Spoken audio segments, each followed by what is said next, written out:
મહેસાણા જિલ્લામાં આવેલા રાધનપુર રોડ પર આવેલા કાશી વિશ્વનાથ મહાદેવ મંદિરની બાજુમાં તળાવનું બ્યુટિફિકેશન માટે MSC દ્વારા ₹4 કરોડની ગ્રાન્ટ ફાળવવામાં આવી છે. સ્થાનિક લોકોમાં ખુશીનો માહોલ છે. જોકે સહી તળાવડું કાશી વિશ્વનાથ મહાદેવ મંદિરની બાજુમાં આવેલ જેમાં બ્યુટિફિકેશન માટે ₹4 કરોડની ફાળવણી કરાઈ છે, જેમાં વરસાદી પાણી તથા આજુબાજુના વિસ્તારોના ગંધાતા પાણી પણ તેમાં સમાવેશ થાય છે.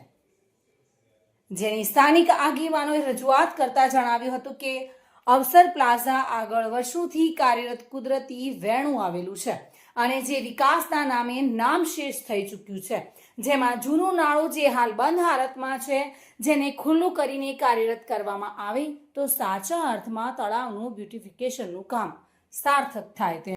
આજના શ્રાવણ માસના અમાસ જેવા પવિત્ર દિવસે જ્યારે સવારે છાપામાં વાંચ્યું કે ભાઈ તળાવનું બ્યુટિફિકેશન માટે ₹4 કરોડ રૂપિયાથી વધારે રકમ ફાળવવામાં આવી છે અને તળાવ એકદમ દીપ્યું તેવી સ્થિતિમાં થવાનું છે, તો પણ પાણીના નિકાલની સમસ્યા એમને એમ રહેશે કે બ્યુટિફિકેશનનો કોઈ મતલબ રહેશે નહીં.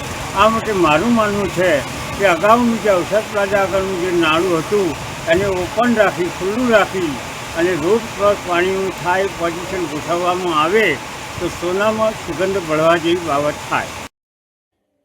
ભાવિન ભાવસાર સાથે bureau report, today Gujarati news.